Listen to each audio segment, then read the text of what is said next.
All right, looks like we're going live now. So if you can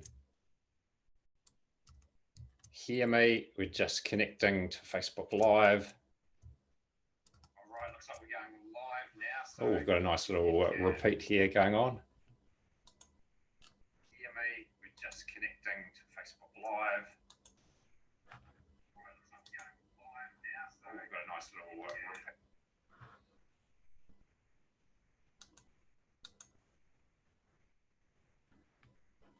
All right.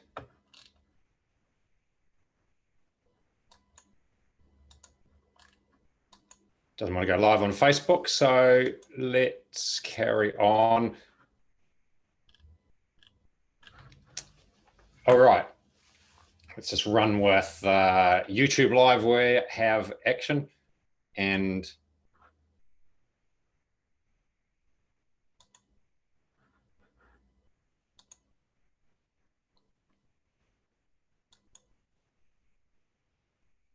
okay, thank you for joining me on the first episode of this new podcast. It's all come together quite quickly, but I'm quite excited to see how it comes out. Got a interview recorded, which was live a few minutes ago. Could do with some editing, but it's just how it is. So it's a learning experience on episode 1 of this new podcast. So today going to look at Facebook Messenger Rooms, which is brand new, not even in New Zealand yet, but real competitor to Zoom. So the second thing, we're going to look at social selling and look at some technology and also some strategy for that. Thirdly, we're going to look at Dub. It's a must-use video marketing platform or screen recording platform. So we're going to look at that. Fourth, no longer Office 365. It's gone. It's history. So that's now Microsoft 365. So we're going to look at that. And then this interview with Matt McGrath, who's a CTO, very senior IT manager. I'm going to look at digital and what's happening in the market and what New Zealand businesses need to do in the market. So that's today. All right, let's get started with, first of all, Messenger. And we'll go and share screen and look at what's happening with Messenger. So this was a really interesting announcement. Only came out earlier in the week. So Messenger Rooms for Facebook. So what that is, it's a meeting platform. So instead of you using Zoom and having to pay to use Zoom, because Zoom's free for a meeting of more than one person, only up to 40 minutes. So if you're having multiple people in the meeting, you only get 40 minutes. Here we go. Messenger Rooms jumps in.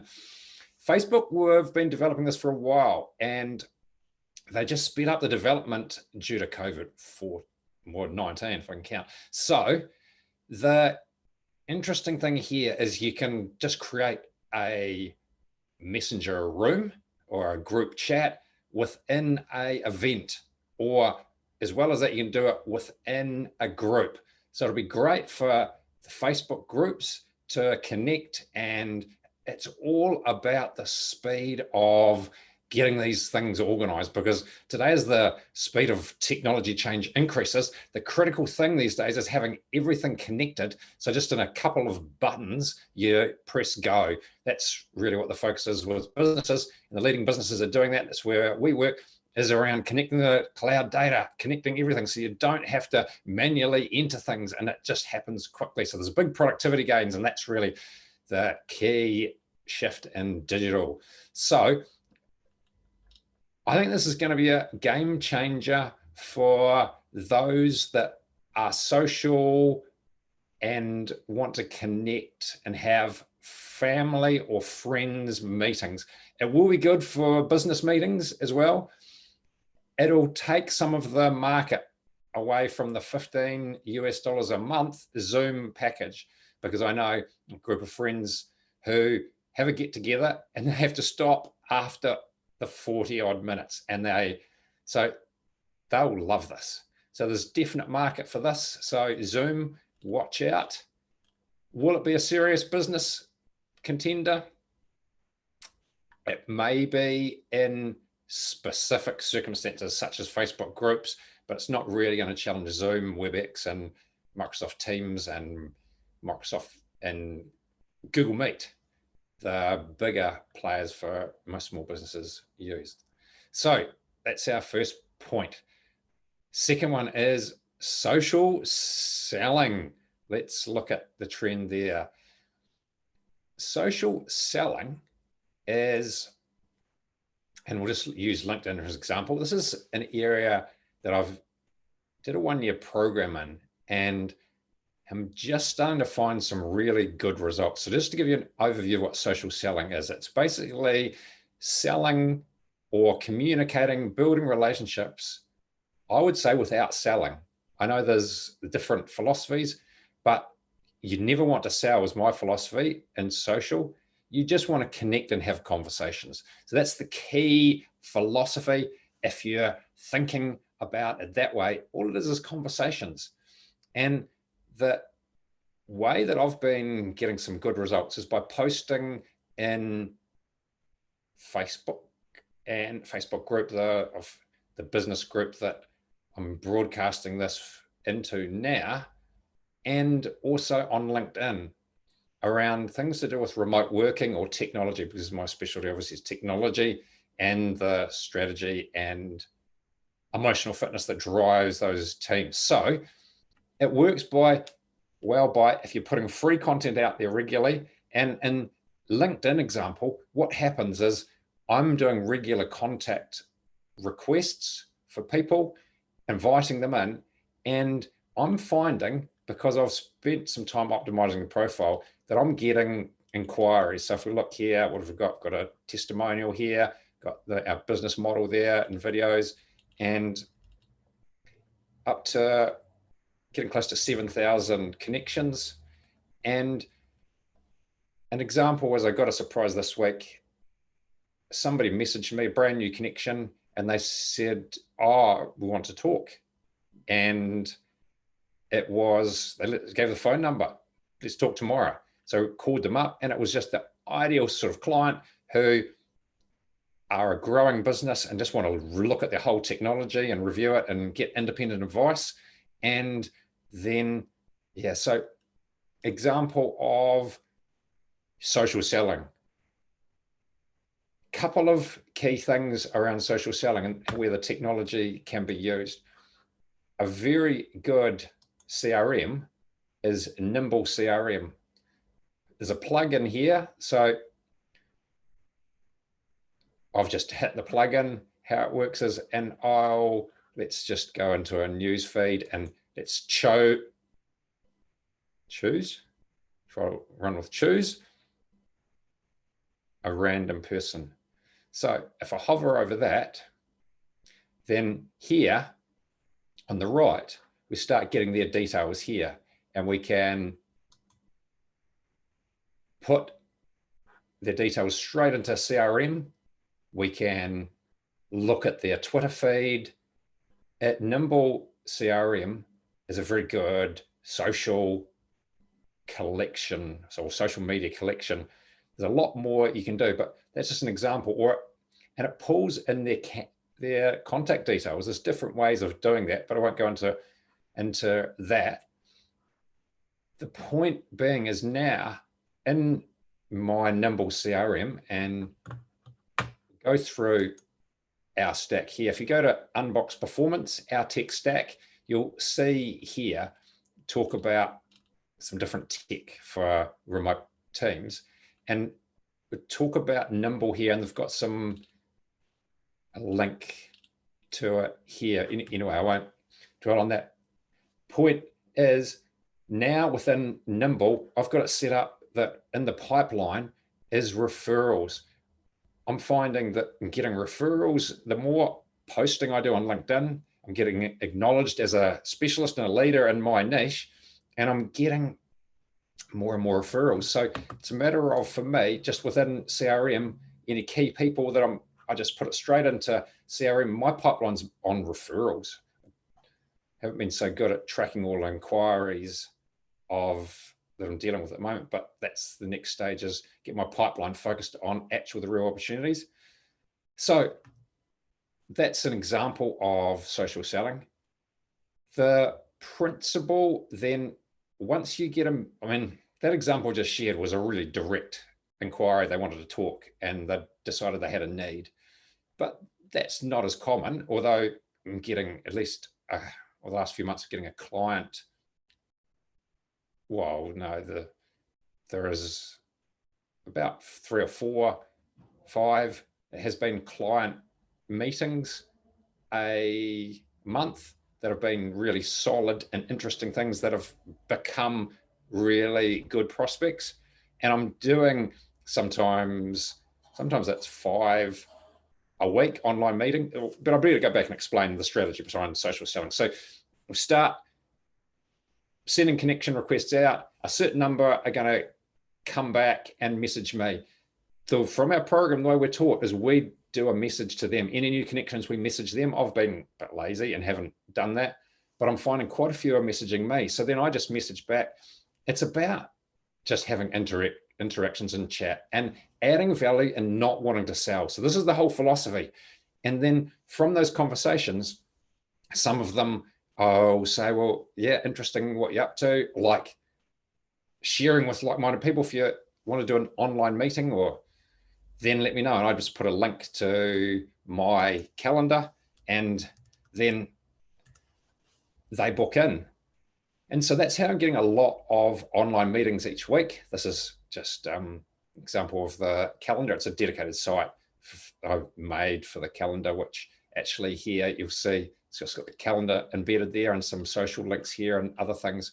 So that is what's been working. And here's the other bit that's a bit of a key is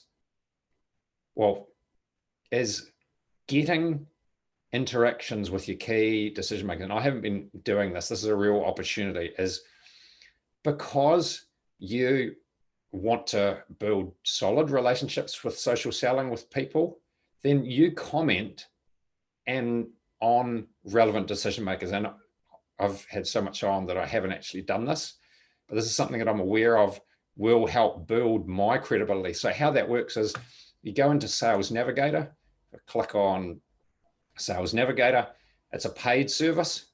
You're looking at about $100 a month. And here is I won't go through it all. There you can set up, and I haven't done it all, you set up a group of who are the key decision makers, or in my case, CEOs that I want to network with. And then I go and like or comment and just interact. Again, I'm not wanting to sell. I'm just intrigued at adding value or helping people. And by doing that and helping people and having conversations, all of a sudden they look at your profile and say, oh, what do you do? And of course, I'm then front of mind if they ever have a need on the area that I work in. So that is how social selling works.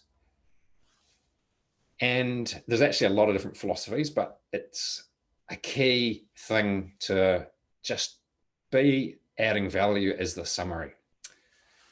All right, so let's see if there's any questions coming in on social selling. And looks like no questions. All right, so let's move on to the next thing I want to show is Dub. This is a must-have web app or app in my view. How it works is we'll put the link in the show notes of Dub and the website for the podcasters.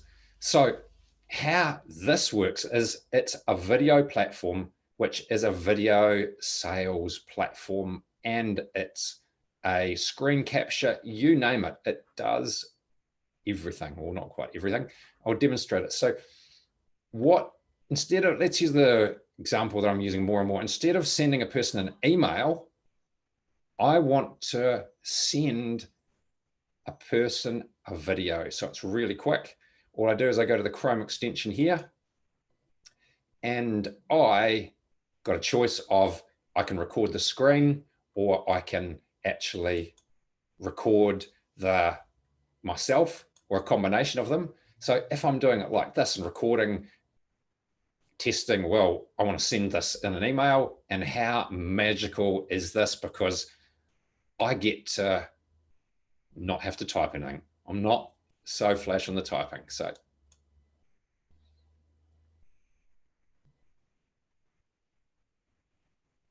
in a few seconds, it is converted. And then I've got all these options. I can add the link in chat. It's got a LinkedIn integration. And what it's doing, that'll show you the integration. Like if you have a new contact here, you can click on their profile and you can screen record. I see that you're into education on education, just using that example. Love to connect or something. You can do something really simple. Send the URL, which looks like this. Whoops, wrong window. Which look, here's our video. And I'll just put that as a test.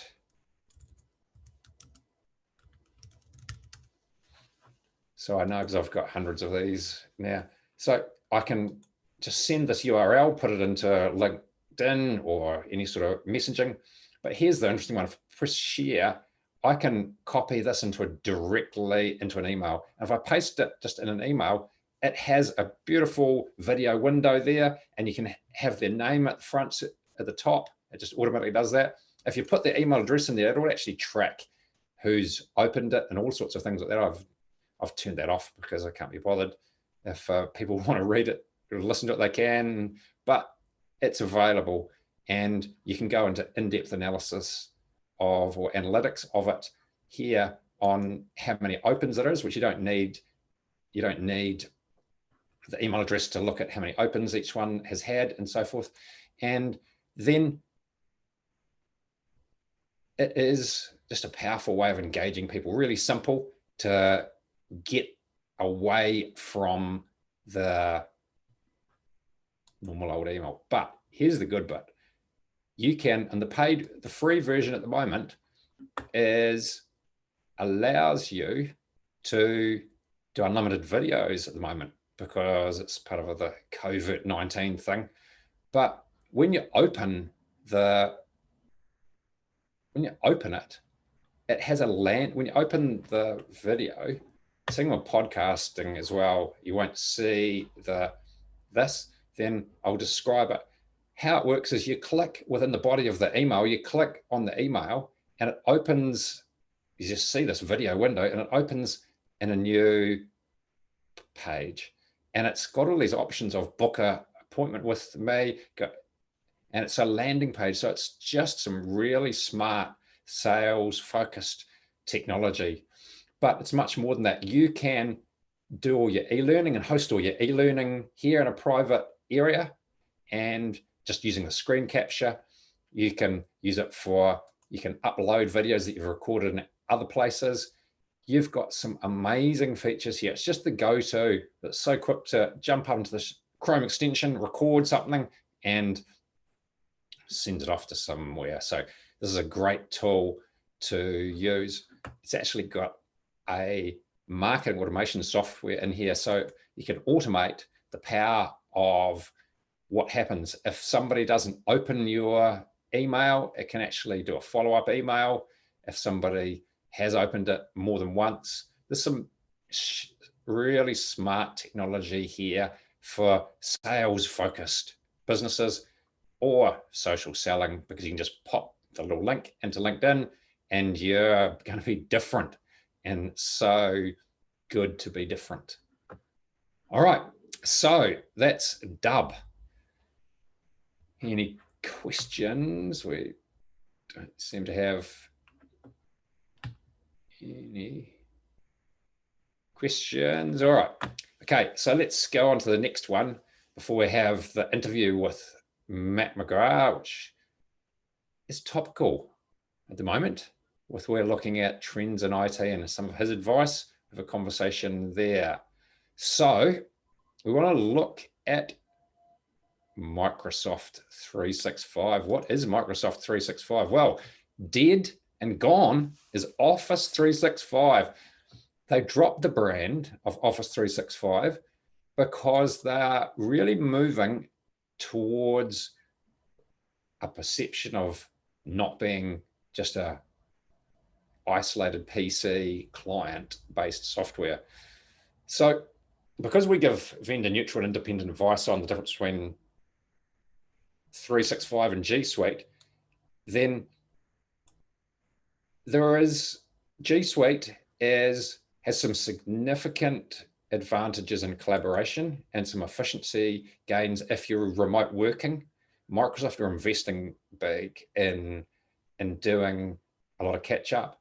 One of the advantages of 365 is Teams, the tight integration with Teams, or if you don't know what Microsoft Teams is, that is it's the competitor to Slack. They created it because Slack's the fastest growing tech company in the world, but because Slack is, I'm just listening at sirens going off in the background. It's good. We're going to edit some of this for the podcast, but anyway, let's refocus. This is all new to me. So Slack's the fastest growing tech company in the world, and basically it's, if you don't know about it, it's like Messenger for businesses, and we use it for our team, and it's just brilliant. So Microsoft has an advantage in that area, a slight advantage in that it's integrated into the offering, whereas G Suite have an offering, but most people use Slack and they've got tight integration there. So that's a quick update on Office 365 that's no longer. So it'll be interesting to see how Microsoft go and catching up in the race for being a collaboration. All right, and let's look at Descript. Last thing before we go to the interview to finish today. So Descript is a fascinating and very powerful software. What it does, they suggest it's for making podcasts, but you can use it for editing any video. What it does, and luckily, whoops, screen went blank. All right, so we're back. What it does is you upload your video and it actually converts your video into text and gives you a text transcription of it. And then, and for examples, like when I stopped before for the sirens going off, I'm not sure if you even heard the sirens, but it was a bit deafening for me, so it put me off a little bit. Well, then you can edit that out. Or a better example, if I say a word like, I think rabbits are horrible, and I meant to say sheep are horrible, then you can actually go to the text transcript and type in the new word, and it will recreate your voice in your own tones and add that in there. So you can edit podcasts or any videos, and it's incredibly powerful, getting some great reps on what it can do. So as a brand new podcaster, it's important to mention this because I'm going to need a lot of editing. And this next part is going to have the interview with Matt McGrath.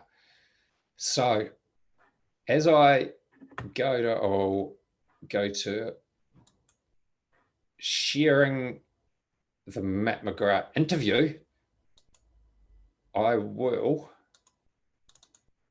just do some background. So because this was recorded only a few minutes ago, haven't edited it, I go a bit waffly here, so it's quite embarrassing to actually look at it. But that's the power of a podcast or this editing software and the challenge of being live, that you don't get the chance to edit it. So here we go. So I'm going to we'll introduce Matt McGrath. He is a CTO, or a really high-level IT manager. And I asked him what's his take on the market at the moment and what is relevant for businesses in the current climate. Here we go. Well, what's relevant for small businesses at the moment is changing to the COVID-19 level 3 lockdown that we're sitting in at the moment. I mean, I'm sitting here in my living room at the moment talking to you. Yeah. Not normally I'm wearing a suit, and it's all a lot more structured. So look, the main thing, if we just drill straight into, what would I be doing if I was a small business? I would be aligning to the new customer expectation, which is everything has to be online, it has to be quick, and it has to be frictionless for people to get. So e-commerce, you should be ripping into that right now. Yeah, great. That's so relevant. If people aren't updating and looking at the best technology, then they'll be left behind. To you, yeah. Not normally I'm wearing a suit, and it's all a lot more structured. So look, the main thing, if we just drill straight into, what would I be doing if I was a small business? I would be aligning to the new customer expectation, which is everything has to be online, it has to be quick, and it has to be frictionless for people to get. So e-commerce, you should be ripping into that right now. Yeah, great. That's so relevant. If people aren't updating and looking at the best technology, then they'll be left behind. And it's because the world's changing and everything's so competitive now. I think that's a critical thing. The thing I'm noticing in businesses, if people are changing and looking at doing things differently, then they are innovating and they're getting ahead. Whereas those that are struggling, the ones that are just looking at what's happening and say, when's it going to get back to what it used to be? So I agree, Rob. Look, it's going to be those businesses that are looking to change and innovate that are going to survive. This is a survival conversation. This is not a competitive conversation. Yeah. These businesses don't do it, they're gone. Yeah, and I guess, I know, like Uber, and we've had a conversation with you around Uber, and I think you were saying, well, if we think of Uber, Airbnb, all those ones that didn't exist years ago, and so well, I'll tell you what, let's take it back to its grassroots. What is digital? So I mean, I've been in the IT industry for quite a while, and digital seems to be or is perceived as this new thing, right? Yeah. It's not. Right. And so look, if you look at what, or my view of what digital is what we've been doing as IT folks for the last 30 odd years is we've been making stuff go faster, therefore making things more efficient. We've been reducing risk, okay, and we've been improving safety, right? And IT folks have been doing that forever. The new bit, the digital bit, is what we call net new revenue. Okay, so This is a revenue stream, and you've just said before. So that's Uber. Okay, that's the Lime scooters. Okay. Okay. Yeah. So the net new revenue is a business or a revenue stream we've never had before, and to me that's the two. That's the yin and the yang of what I call digital. So the stuff we always used to do, which is efficiency, right? And then the new stuff is create new business, right?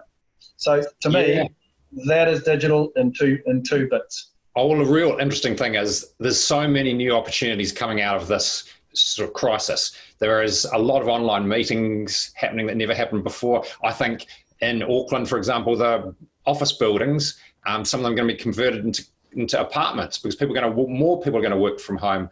And there's just a whole lot of trends like that. It's going to change things. And if you think of who created Airbnb and Uber and so forth, well, what opportunities is there now for digital in the future? So, there's massive opportunities. I mean, you think about it, we've had 5 weeks to pause, haven't we? And we've been stuck in our homes and we have to make do. I honestly think this is going to change the way people think. And digital, using technology, the value proposition there is going to get a better work-life balance. More people are going to demand to do what we're doing now, meeting across, a video conferencing medium, rather than going into the office. Therefore, why do we need to hire big offices? Exactly. And I know for my team of 8, their staff, then we've been remote all the time, and we just love the whole freedom. I know it's a challenge if you have family and things. And what about for you, the remote working lifestyle? How's it for you with balancing family and commitments? Yeah, well, to me, Rob, as I said, I've been doing this a while now, and I've spent 10, 15 years consulting as well as in operations, and I'm used to working remote, but not for this long. So Yeah. my chosen level of working remote is 2 to 3 days remote, and then 2 days on client site or in an office. But look, we've had to adapt. So people are going to look at it, and some of them will be actually enjoying this, and they won't want to go back into their offices.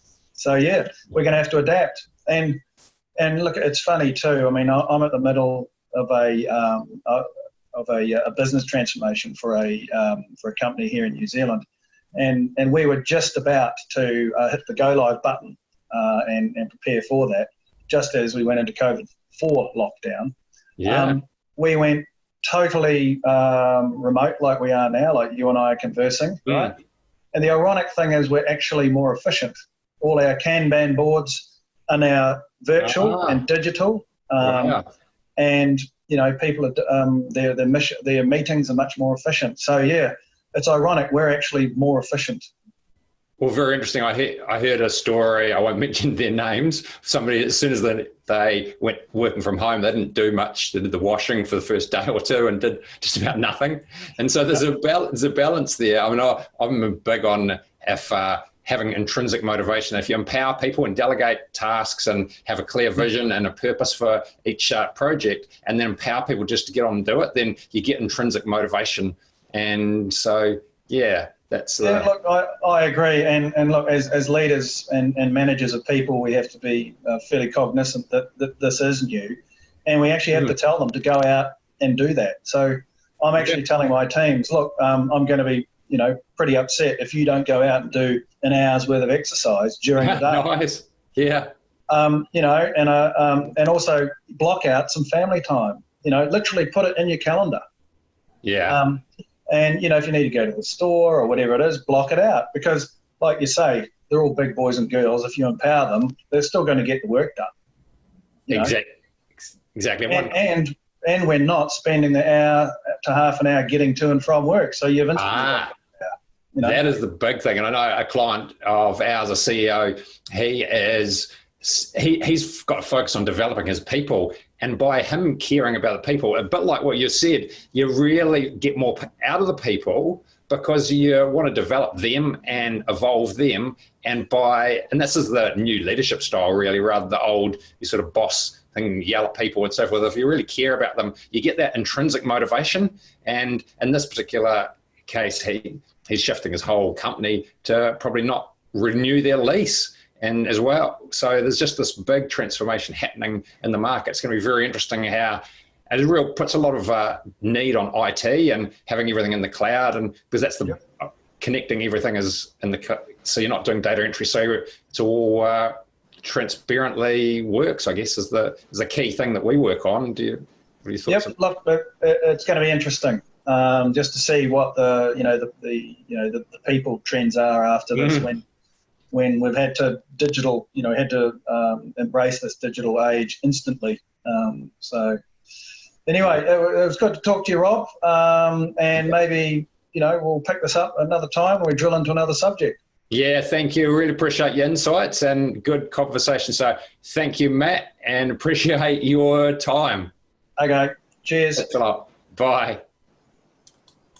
Very interesting from my viewpoint. First time done an interview, and a bit embarrassing looking at some of the waffle, but anyway, podcasting, you can edit that out, and so do some wonderful things to make look a bit better or sound a little bit better. All right, well, that's it for today. I want to thank you for joining on the first episode on remote work voice. So it's a voice for remote working technology and habits. So it's remoteworkvoice.com. And thank you, everybody. Look forward to any questions. And in the Facebook group, please post questions, comments, It's great to be doing research or answering any questions or dealing with anything that you want to cover. So that's in the Remote Work Voice Facebook group. Thanks, everybody. I hope you're having a wonderful day, and thanks for tuning in.